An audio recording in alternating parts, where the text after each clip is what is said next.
ಇನ್ನು ನೀವು ಬಂಗಾರದ ಗಣಿ ಚಾನೆಲ್ಗೆ ಸಬ್ಸ್ಕ್ರೈಬ್ ಆಗದಿದ್ದರೆ ಈ ಕೂಡಲೇ ಸಬ್ಸ್ಕ್ರೈಬ್ ಬಟನ್ ಅನ್ನು ಕ್ಲಿಕ್ ಮಾಡಿ ಹಾಗೂ ದಿನನಿತ್ಯದ ಅಪ್ಡೇಟ್ಸ್ಗಳಿಗಾಗಿ ಬೆಲ್ ಐಕಾನ್ ಅನ್ನು ಪ್ರೆಸ್ ಮಾಡಿ. ಸಂಡೂರು ತಾಲೂಕಿನ ಬನ್ನಿಹಟ್ಟಿಯಲ್ಲಿ ನಿರ್ಮಾಣಗೊಂಡಿರುವ 4 ವೇಬ್ರಿಡ್ಜ್ ಪಾಯಿಂಟ್ ಚೆಕ್ಪೋಸ್ಟ್ಗಳಲ್ಲಿ ಹಲವು ತಿಂಗಳಿಂದ ಅದಿರು ಪ್ರಮಾಣ ಪರಿಶೀಲನೆಯಲ್ಲಿ ಕಳ್ಳಾಟ ನಡೀತಾ ಇರುವುದನ್ನು ಮನಗಂಡ ಸಂಸದ ಇ ತುಕಾರಾಂ ಸ್ಥಳಕ್ಕೆ ಧಾವಿಸಿ ಪರಿಶೀಲನೆ ಮಾಡಿದಾಗ 4 ವೇಬ್ರಿಡ್ಜ್ ಪಾಯಿಂಟ್ಗಳಲ್ಲಿ ಕೇವಲ ಒಂದು ಕಡೆ ಮಾತ್ರ ಲಾರಿಯಲ್ಲಿ ತುಂಬಿಕೊಂಡು ಬಂದ ಅದಿರಿನ ಪ್ರಮಾಣವನ್ನು ಕಂಪ್ಯೂಟರ್ ಮೂಲಕ ಪರಿಶೀಲನೆ ಮಾಡಿ ರಸೀದಿಯನ್ನು ನೀಡಲಾಗುತ್ತಿತ್ತು.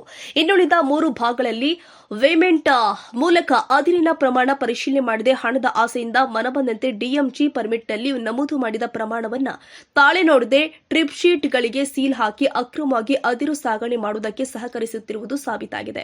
ಚೆಕ್ಪೋಸ್ಟ್ನಲ್ಲಿ ದಿನಕ್ಕೆ 1000 ಲಾರಿಗಳು ಅದಿರನ್ನು ತುಂಬಿಕೊಂಡು ಬರ್ತಾ ಇದ್ದು, ಒಂದೊಂದು ಲಾರಿಯಲ್ಲಿ ಕನಿಷ್ಠ 16 ರಿಂದ 20 ಟನ್ನಷ್ಟು ಅದಿರನ್ನು ರಫ್ತು ಮಾಡ್ತಾ ಇದ್ದು, ಸಂಬಂಧಪಟ್ಟ ಅಧಿಕಾರಿಗಳ ನಿರ್ಲಕ್ಷ್ಯತನದಿಂದ ನಮ್ಮ ನಾಡಿನ ಸಂಪತ್ತು ಬೇರೆಡೆಗೆ ಅಕ್ರಮವಾಗಿ ಪೋಲಾಗ್ತಾ ಇದೆ ಅಂತ ಗುಡುಗಿದ್ದಾರೆ. ಅಲ್ಲದೆ ಈ ವಿಷಯವಾಗಿ ಮೇಲಾಧಿಕಾರಿಗಳ ಗಮನಕ್ಕೆ ತಂದರೂ ಕೂಡ ಯಾವುದೇ ಸೂಕ್ತ ಕ್ರಮ ಕೈಗೊಳ್ಳದೆ ಎಲ್ಲವೂ ಕೂಡ ಸರಿಯಿದೆ ಅಂತ ಹೇಳುತ್ತಾ ಈ ಕಳ್ಳ ಸಾಕಾಣಿಕೆಯಲ್ಲಿ ಪಾಲುದಾರರಾಗಿದ್ದಾರೆ ಎಂದು ಆರೋಪಿಸಿದರು. ನಾನು 2008ರಲ್ಲಿ ಶಾಸಕ ಸ್ಥಾನ ಪಡೆದಿದ್ದಾಗಿನಿಂದಲೂ ರಿಪಬ್ಲಿಕ್ ಆಫ್ ಬಳ್ಳಾರಿ ಉದ್ದೇಶದಲ್ಲಿ ಹಲವು ಬಾರಿ ಚೆಕ್ಪೋಸ್ಟ್ಗಳಲ್ಲಿ ದಾಳಿ ಮಾಡಿ ಅಕ್ರಮ ಅದಿರು ಸಾಗಾಟದ ವಿರುದ್ಧ ಹೋರಾಟ ಮಾಡಿದ್ದು, ಅದೇ ರೀತಿ ಕಳೆದ ಬಾರಿ ಎನ್ಎಂಡಿಸಿ ಕಂಪನಿಯಿಂದ ಅಕ್ರಮವಾಗಿ ಅದಿರು ಸಾಗಣೆ ಮಾಡಿರುವುದು ಬೆಳಕಿಗೆ ಬಂದಿದ್ದು, ಇದನ್ನ ಸಂಬಂಧಪಟ್ಟ ಪ್ರಾಧಿಕಾರ ಮಟ್ಟ ಹಾಕದೆ ಕಣ್ಮುಚ್ಚಿ ಕುಳಿತಿರುವುದು ಶೋಚನೀಯ ಸಂಗತಿಯಾಗಿದ್ದು, ಇಂದು ಬನ್ನಿಹಟ್ಟಿಯಲ್ಲಿ ಅಕ್ರಮ ಅದಿರು ಸಾಗಾಟ ಕಂಡು ಬಂದಿರುವುದು ನಮ್ಮ ದುರಾದೃಷ್ಟಕರ ಅಂತ ಪ್ರತಿಕ್ರಿಯಿಸಿದ್ರು. ಈ ವಿಷಯವಾಗಿ ಸಂಬಂಧ ಅಧಿಕಾರಿಗಳು ಸೂಕ್ತ ಕ್ರಮ ವಹಿಸಿ ಅಕ್ರಮವಾಗಿ ನಮ್ಮ ನಾಡಿನ ಸಂಪತ್ತು ಪೋಲಾಗದಂತೆ ನಿಗಾ ವಹಿಸುವಂತೆ ಒತ್ತಾಯಿಸಿದ್ರು. ಇವತ್ತು ಸಂಡೂರಿನಲ್ಲಿ ಮೊದಲನೇ ಬಾರಿ ಶಾಸಕನಾಗಿ 2008ರಲ್ಲಿ ನಾನೇನು ಪ್ರಮಾಣ ವಚನ ಮಾಡಿದೆ ವಿಧಾನಸೌಧದಲ್ಲಿ, ಅವತ್ತಿಂದ ಇವತ್ತಿನವರೆಗಾತು ಸಂಡೂರಿನ ಜನರ ಆಶೋತ್ತರ, ಅವರ ಒಂದು ಭವಿಷ್ಯ, ನೆಲ, ಜಲ, ಸಂಪತ್ತು ಮತ್ತು ಇಲ್ಲಿ ಅಭಿವೃದ್ಧಿ ಕಾರ್ಯಕ್ರಮಗಳಿಗೆ ಒಬ್ಬ ಮನೆ ಮಗನಾಗಿ ನಾನು ವಿಧಾನಸಭೆಯಲ್ಲಿ ಹೋರಾಟವನ್ನು ಮಾಡಿ ಜೊತೆಗೆ ಇಲ್ಲಿ ಕೂಡ ಅವರಿಗೆ ಸ್ಪಂದಿಸಿ ಇವತ್ತು ಆಡಳಿತ ಮಾಡ್ಕೊಂಡು ಬಂದಿದ್ದೀನಿ. ರಿಪಬ್ಲಿಕ್ ಆಫ್ ಬಳ್ಳಾರಿ 2008ರಾಗೆ ಏನು ರಿಪಬ್ಲಿಕ್ ಆಫ್ ಬಳ್ಳಾರಿ ಬಂತು, ಅವತ್ತು ಕೂಡ ನಾನು ಚೆಕ್ ಪೋಸ್ಟ್ಗಳು ರೇಡ್ ಮಾಡಿದ್ದೆ. ನಾನು ಕೂಡ ಅವತ್ತು ಚೆಕ್ ಪೋಸ್ಟ್ಗಳು ರೇಡ್ ಮಾಡ್ತಿದ್ವಿ. ಅವತ್ತು ಮಾನ್ಯ ಮುಖ್ಯಮಂತ್ರಿಗಳು ಅವತ್ತೇನು ಯಡಿಯೂರಪ್ಪ ಸಾಹೇಬರು, ಸದಾನಂದ ಗೌಡರು ಅವ್ರಿಗೂ ಪತ್ರ ಬರೆದಿರೋವೆಲ್ಲ ಇದೆಲ್ಲ ಬರೆದೀನಿ. ಇವತ್ತು ಇಷ್ಟೆಲ್ಲ ಅಕ್ರಮ ನಡೀತಾ ಇದೆ, ಇದು ಯಾವುದೇ ಕಾರಣಕ್ಕೂ ನಡಿಬಾರ್ದು. ಇದು ದೇಶದ ಸಂಪತ್ತು, ನಾಡಿನ ಸಂಪತ್ತು, ಇದು ಸಕ್ರಮವಾಗಿ ನೀಟಾಗಿ ಹೋಗಬೇಕು ಅಂತಂತೆಲ್ಲ ಅವತ್ತು ಹೋರಾಟವನ್ನು ಮಾಡಿದ್ವಿ. ಇವತ್ತು ಅದೇ ರೀತಿಯಲ್ಲಿನೇ ಮತ್ತೆ ಅವತ್ತೆಲ್ಲ ಅಕ್ರಮ ಕಾಣಿಕೆ ನಿಮಗೂ ಗೊತ್ತಿದೆ, ಬಳ್ಳಾರಿ ಜಿಲ್ಲೆಯಲ್ಲಿ ಏನು ನಡೀತು ಅಂತೇಳಿ ಅದ್ರ ಬಗ್ಗೆ ನಾನು ಪ್ರಸ್ತಾಪ ಮಾಡೋಕೆ ಹೋಗಿ ನಿಮಗೆಲ್ಲ ಕಣ್ಣಾರ ಕಂಡಿದ್ದೈತೆ ಎಲ್ಲರೂ ಕೂಡ.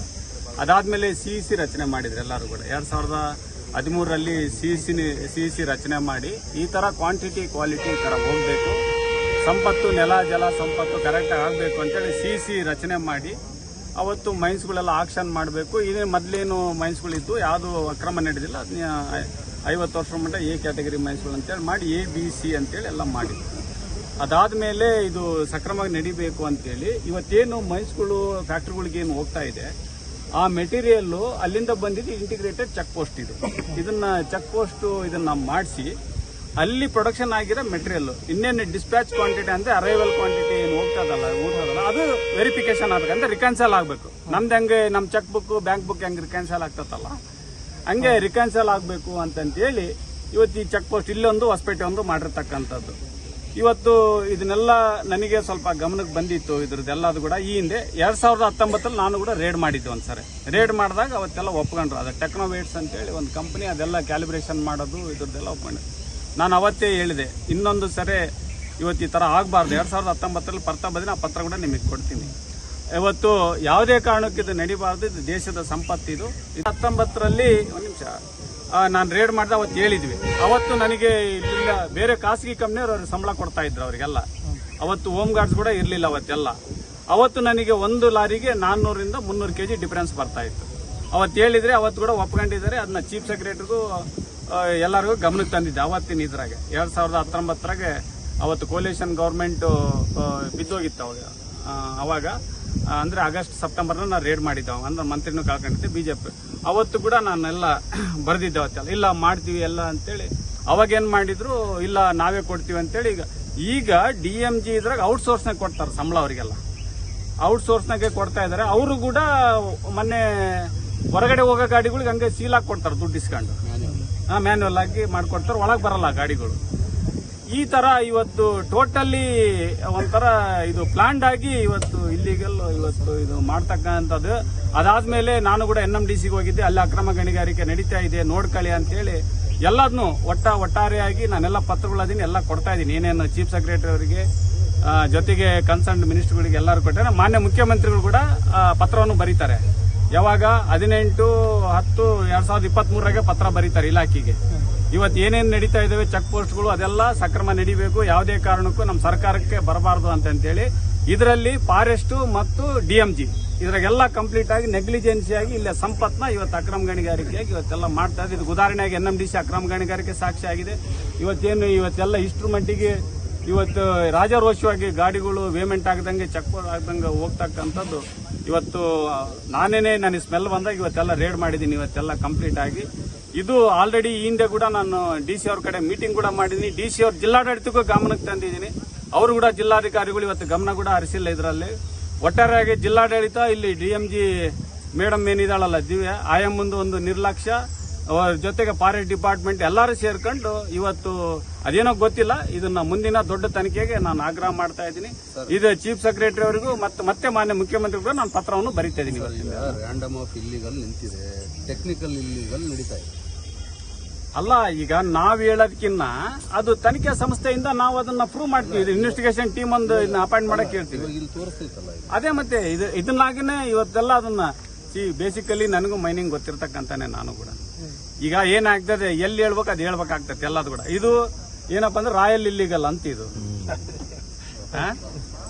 Royal illegal. ಇದು ಇವಾಗ ನೀವು ಇಲ್ಲಿ ದಾಳಿ ಮಾಡಿದಾಗ ನಿಮ್ಗೆ ಏನೇನು ವ್ಯತ್ಯಾಸಗಳು ಕಾಣಿಸ್ತದೆ? ಅದೇ ಹೇಳಿದ್ನಲ್ಲ, ಎಲ್ಲ ಅದು ಎಲ್ಲೆಲ್ಲಿ ಕಂಪ್ಲೀಟ್ ಆಗಿ ಇವತ್ತೇನು ಇಲ್ಲಿ ಪ್ರಾಮಾಣಿಕತೆಯಿಂದ ನಡಿಬೇಕಾಗಿತ್ತು ಅದೆಲ್ಲ ಕಂಪ್ಲೀಟ್ ಆಗಿ ಫೇಲ್ಯೂರ್ ಆಗಿದೆ. ಇಲ್ಲ ಜಿಲ್ಲಾಡಳಿತ ಕೂಡ ಇದರಲ್ಲಿ ನಿರ್ಲಕ್ಷ್ಯ ವಹಿಸಿದೆ, ಇದ್ರಾಗ ಕೂಡ ಸಂಬಂಧಪಟ್ಟ ಇಲಾಖೆ ನಿರ್ಲಕ್ಷ್ಯ ವಹಿಸಿದೆ. ಎಲ್ಲ ಮೀಟಿಂಗ್ಗಳಾಗಿದೆ, ಎಲ್ಲ ಆಗಿದೀವಿ. ಜೊತೆಗೆ ಇವತ್ತು NMDC ಕೂಡ ತನಿಖೆ ನಡೀತಾ ಇದೆ. ಆ ತನಿಖೆನು ಇದು ತನಿಖೆ ಕೂಡ ಕಂಪ್ಲೀಟ್ ಆಗಿ ನಾನು ತನಿಖೆಗೆ ಡಿಮಾಂಡ್ ಮಾಡ್ತಾ ಇದ್ದೀನಿ. ಎಲ್ಲ ಕಂಪ್ಲೀಟ್ ಮಾಡಿ ಮುಂದಿನ ದಿನದಲ್ಲಿ ದೇಶದ ಸಂಪತ್ತು ಕಂಪ್ಲೀಟ್ ಆಗಿ ಇದು ಯಾವುದೇ ಕಾರಣಕ್ಕೂ ಇಲ್ಲಿಗಲ್ ಆಗಬೇಕು, ಪ್ರಾಮಾಣಿಕತೆ ನಡೀತಕ್ಕಂಥ ವ್ಯವಸ್ಥೆ ಮಾಡ್ಬೇಕಂತ ನಾನು CC ಕೂಡ ಬರೀತೀನಿ ಡೆಲ್ಲಿಗೆ. ನನಗೆ ಗೊತ್ತಿಲ್ಲ, ತನಿಖೆಯಿಂದ ಹೊರಗೆ ಬರಲಿ ಅದೆಲ್ಲ. ನಾನು ಮಾನ್ಯ ಮುಖ್ಯಮಂತ್ರಿಗಳಿಗೂ ಮತ್ತೆಲ್ಲ ಗಮನಕ್ಕೆ ತರ್ತೀನಿ ನಾನು. ಸರ್, ಈಗ ಈ ಚೆಕ್ ಪೋಸ್ಟ್ಗಳನ್ನೆಲ್ಲ ಮೇಂಟೈನ್ ಮಾಡೋದಕ್ಕೆ ಜಿಲ್ಲಾಡಳಿತ DMF ನಾನು ಅದನ್ನೇ ಜಿಲ್ಲಾಡಳಿತ ಗಮನಕ್ಕೆ ತಂದಿದ್ದೆ. ಆದ್ರೆ ಜಿಲ್ಲಾಧಿಕಾರಿಗಳು ಇದ್ರ ಬಗ್ಗೆ ಗಮನನೇ ಹರಿಸಿಲ್ಲ. ಎಲ್ಲ ನಾನು ಅಲ್ಲಿ ಮುಖ್ಯಮಂತ್ರಿ ಆಫೀಸಿಗೆ ಕೂಡ ಗಮನಕ್ಕೆ ತಂದಿದ್ದೀನಿ, ಇಷ್ಟೆಲ್ಲ ಆಗ್ತಾ ಇದ್ದಾವೆ ಹಿಂಗೆಲ್ಲ ಅಂತೇಳಿ. ನಾನೇನ್ ಗಮನಕ್ಕೆ ತರಬೇಕು, ಏನ್ ಪತ್ರ ಮಾಡ್ಬೇಕೆಲ್ಲ ಮಾಡಿದ್ದೀನಿ. ಇಷ್ಟು ದೊಡ್ಡದಾಗಿ ಅಕ್ರಮ ಅನ್ನೋ ತರ ಕಾಣಿಸ್ತಾ ಇದ್ರು ಮೇಂಟೆನೆನ್ಸ್ಗೆ ದುಡ್ಡು ಕೊಡೋದಕ್ಕೆ ಜಿಲ್ಲಾಡಳಿತ ಅವರೆಲ್ಲ DMG ಅವ್ರು ಹೇಳಿ, ಫಾರೆಸ್ಟ್ನವರೆಲ್ಲ ಹೇಳಿ ಇದೆಲ್ಲ ಬರ್ಲಿ, ಇದೆಲ್ಲ ಜಾಯಿಂಟ್ ಇದು ಬರ್ತತೆ, ಅಂದ್ರೆ ರೆಸ್ಪಾನ್ಸಿಬಿಲಿಟಿ ಬರ್ತತೆ. ನಂದು ಒಬ್ಬ ಜನಪ್ರತಿನಿಧಿಯಾಗಿ ನೆಲ ಜಲ ಸಂಪತ್ತು, ನಾವು ಸಿದ್ದರಾಮಯ್ಯ ಸಾಹೇಬ್ರು ಒಂದು ಆಶೀರ್ವಾದದಿಂದ ಇವತ್ತೆಲ್ಲ ನಾವೆಲ್ಲ ಸಂತೋಷ್ ಲಾಡ್ ಸಾಹೇಬ್ರು ನಾವೆಲ್ಲ ಇಲ್ಲಿ ಒಂದು ನೆಲ ಜಲ ಸಂಪತ್ತಿಗೆ ನಾವೆಲ್ಲ ಹೋರಾಟ ಮಾಡ್ಕೊಂಡು ಬಂದಿದೀವಿ. ಮುಂದೆ ಕೂಡ ಸಹಾಯ ಮಟ್ಟ ಹೋರಾಟ ಮಾಡ್ತೀವಿ. ಯಾವುದಕ್ಕೆ ಇಲ್ಲಿಗಲ್ ಅವಕಾಶ ಕೊಡಂಗಿಲ್ಲ. ಇವತ್ತಿಷ್ಟಾದ್ರೂ ಕೂಡ ನೆಗ್ಲಿಜೆನ್ಸ್ ಆಗಿದೆ. ಮುಂದಿನ ದಿನದಲ್ಲಿ CC ಪ್ಲಸ್ ಇದು ತನಿಖಾ ಸಂಸ್ಥೆ, ನಾನು ಚೀಫ್ ಸೆಕ್ರೆಟರಿ ಕೂಡ ಲೆಟರ್ ಬರೆದಿದ್ದೀನಿ. ಅದರಲ್ಲಿ ನಾವೆಲ್ಲ ಕರೆಕ್ಟ್ ಮಾಡ್ತೀವಿ ಅಂತ ಹೇಳಿದ್ರೆ ಇದು ಬ್ರಹ್ಮಾಂಡ ಇವತ್ತು ಎದುರಿಗೆ ತೋರಿಸಿದ್ದೀನಿ. ವೇಬ್ರಿಡ್ಜ್ ಸಿಬ್ಬಂದಿ ರವಿಕೀರ್ತಿ ಮಾತನಾಡಿ, ಕಳೆದ 3-4 ತಿಂಗಳಿನಿಂದ ಇಲ್ಲಿನ ವೇಮೆಂಟ್ ಕೊರತೆ ಇರೋದ್ರಿಂದಾಗಿ ಹಲವು ಬಾರಿ ನಮ್ಮ ಮೇಲಧಿಕಾರಿಗಳು ಆದ ಸಾದಿಕ್, ನೀತಿ, ಭರತ್ ರಾಜ್ ಹಾಗೂ ವಿದ್ಯಾರವರ ಗಮನಕ್ಕೆ ತಂದಿದ್ದು, ಒಂದು ಕಾಟದಲ್ಲಿ 1000 ಲಾರಿಗಳನ್ನು ಬಿಡಲು ಸಾಧ್ಯವಾಗುವುದಿಲ್ಲವೆಂದು ಹೇಳಿದ್ದು, ಅಧಿಕಾರಿಗಳು ನೀಡುವಲ್ಲಿ ವಿಳಂಬವಾಗಿದ್ದು ಅಲ್ಲಿಯ ತನಕ 10 ಲಾರಿಗಳನ್ನು ಬಿಡಲು ನಮಗೆ ಸೂಚನೆ ಕೊಟ್ಟಿದ್ದಾರೆ ಎಂದಿದ್ದಾರೆ. ಇಲ್ಲಿ ಇನ್ಚಾರ್ಜ್ ಆಗಿ ಜಿಯಾಲಜಿಸ್ಟ್ ಒಬ್ರು ಇದಕ್ಕೆ ಇನ್ಚಾರ್ಜ್, ಅವ್ರ ಅಸಿಸ್ಟೆಂಟ್ ಆಗಿ ನಮ್ಗೆ ಕೊಟ್ಟಿದ್ದಾರೆ. ಇಲ್ಲಿ ಕಾಟ 3 ರನ್ ಆಗ್ತಿಲ್ಲ. ಸಾದಿಕ್ ಸರ್ ಅಂತ ಹೇಳಿ, ನೀತಿ ಭರತ್ ಸರ್ ಅಂತ ಹೇಳಿ ಇಬ್ರು ಇನ್ಚಾರ್ಜ್. ಅದಕ್ಕೆ ನೀತಿ ಭರತ್ ಸರ್, ಇವರಿಬ್ರು ಜಿಯಾಲಜಿಸ್ಟ್ ಅವರು. ಆಮೇಲೆ DD ಮೇಡಮ್ ಅವರು, DD ಮೇಡಮ್ ಅವರ ಹೆಸರೇನು? ವಿದ್ಯಾ ಮೇಡಮ್ ಅಂತ ಹೇಳಿ. ನನ್ನ ಹೆಸರು ರವಿಕೀರ್ತಿ ಅಂತ ಸರ್. ಯಾವಾಗಲಿಂದ ಪ್ರಾಬ್ಲಮ್ ಇದೆ ಇದು ಸರ್? ಅಲ್ಲ, ಸುಮಾರು ದಿವಸದಿಂದ ಪ್ರಾಬ್ಲಮ್ ಇದೆ ಸರ್. ನಾನು ಹೇಳಿದ್ದೀನಿ ಸರ್, ಕಾಲಿಬ್ರೇಷನ್ ಆಗೋದು ಒಂದೇ ಇದು ಮಾಡಿಸಿರೋದು, ಈ 3 ರಿಪೇರಿಗೆ ಇದಾವೆ ಅಂತೇಳಿ ನಮ್ಮ DD ಮೇಡಮ್ ಅವ್ರು ಕಂಪ್ಲೇಂಟ್ ಮಾಡಿದ್ದೀವಿ ನಾವು. ಎಷ್ಟು ತಿಂಗಳ? ಅಲ್ಲ, ಒಂದು 3-4 ತಿಂಗಳ ಮೇಲೆ ಆಯ್ತು ಸರ್.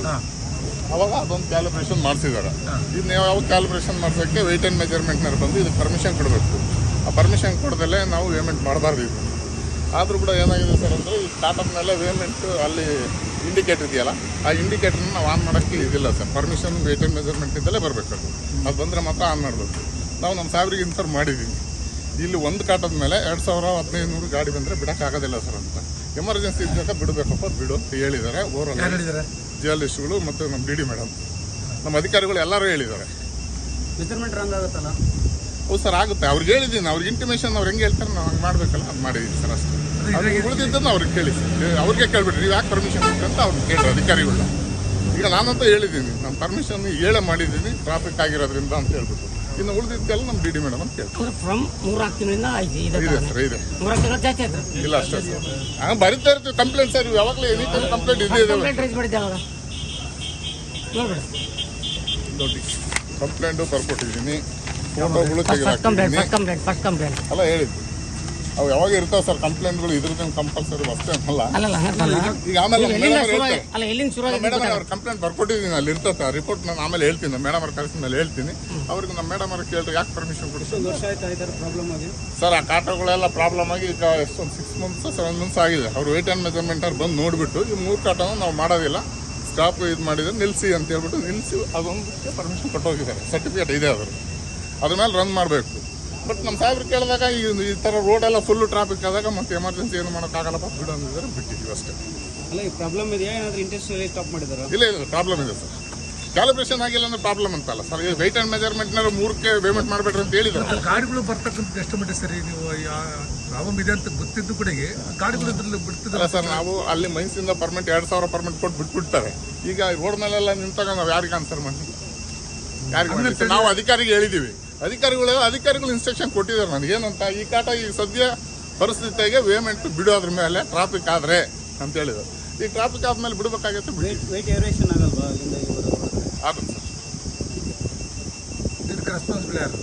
ನಮ್ಮ ಅಧಿಕಾರಿಗಳು ಸರ್. ಸ್ಕ್ರಾಪ್ ಅಂತ ಹೇಳಿದ್ರು ಅವರು. ವೇಟ್ ಅಂಡ್ ಹೇಳಿದ್ದಾರೆ. ಸ್ಟಾಪ್ ಅಂತ ಹೇಳಿಲ್ಲ, ಸ್ಟಾಪ್ ಮಾಡು ಅಂತ ಹೇಳಿದ್ದಾರೆ.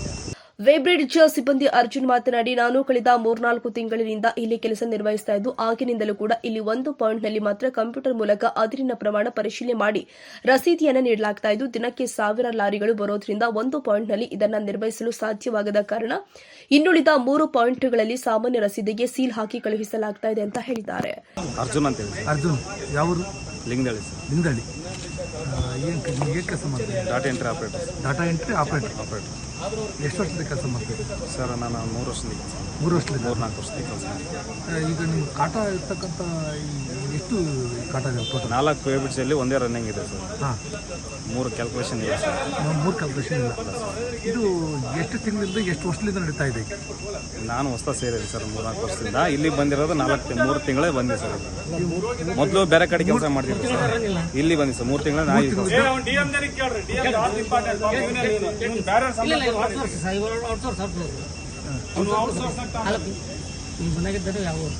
ಇಲ್ಲ ಸರ್, ಯಾವ ಒಂದೇ ರನ್ನಿಂಗ್ ಇದೆ ಸರ್. ಒಂದು ದಿವಸಕ್ಕೆ ಎಷ್ಟು ಗಾಡಿ ಬರ್ತಾ ಇದ್ವು? ಎಷ್ಟು ಮೆಟ್ರಿಕ್ ಟನ್ ಆಗ್ತದೆ? 1500 ಗಾಡಿ ಬರ್ತದೆ ಸರ್. 1500 ಗಾಡಿ ಬರ್ತಾ ಇದ್ವು. ಒಂದು ಗಾಡಿಗೆ ಎಷ್ಟು minimum approximate tonnage? 10 ವೀಲ್ಗೆ 18ರಿಂದ 19 ton sir. ಅದೇ ನೀವೇನು ಬಿಲ್ ಕೊಡ್ತೀವಿ ಅದೇ ಬಿಲ್ಲನ್ನ ಅಪ್ಲೈ ಮಾಡಿ ಕಳ್ಸೋದು? ಅದೇನು ಕಾಟೋದಿಲ್ಲ? ನಿಮ್ಮ ಕಾಟ ಒಂದು ಕಾಟ ಕರೆಕ್ಟ್ ಚೆಕ್ ಮಾಡಿದೆ ಸರ್. ಹಾಂ, ಆ ಕಾಟದಲ್ಲಿ ಬಂದ್ ಮಾಡಿದ್ದೀರಾ? ಬೇರೆ ಕಾಟದಿಂದ ಹೋಗ್ತಾ ಇದ್ದಾವೆ ಗಾಡಿಗಳು, ಮೂವ್ ಮಾಡ್ತಾರೆ. ಅದರಲ್ಲಿ ಮ್ಯಾನುವಲ್ ಎಂಟ್ರಿ ಆಗಿ ಹೋಗ್ತದೆ ಸರ್. ಅಲ್ಲಿ ಮೈನ್ಸಲ್ಲಿ ಏನಿದೆ ಪರ್ಮಿಟ್ ರೈಟು. ಮ್ಯಾನ್ಯುವಲ್ ಎಂಟ್ರಿ ಆದಮೇಲೆ ನೀವು ಏನಾದರೂ DMGಗೆ ಅಥವಾ ಫಾರೆಸ್ಟ್ನರಿಗೆ DMGಗೆ ಸಂಬಂಧಪಟ್ಟಂತ ಇಲಾಖೆಗೆ ತಿಳಿಸಿದ್ರೆ? ILMS ಎಲ್ಲ ಇದಾಗುತ್ತೆ, ಎಂಟ್ರಿ ಆಗುತ್ತೆ ಸರ್. ಟೋಟಲ್ ಸೇವ್ ಮಾಡಿದ್ದೆ. ಹೌದು, ಇಲ್ಲಿ ಬಂದ್ಮೇಲೆ ನಿಮ್ಗೆ ತೊಂದರೆ ಆಗಿದೆ ಅಂತ ಏನಾದ್ರು ನಿಮ್ಗೆ ತಿಳಿಸಿದೆ ಸರ್. ತಿಳಿಸಿದೆ. ಯಾರು ತಿಳಿಸಿದ್ರೆ? ನಮ್ಮ ಸಾರ್ ಇದ್ದಾರೆ, ಫಾರೆಸ್ಟ್ ಸಾರ್ ಇದ್ದಾರೆ, ಎಲ್ಲ ಮೇಲ್ಪಟ್ಟ ಅಧಿಕಾರಿ ಅಂದ್ರೆ ಯಾರು? Geologist D madam.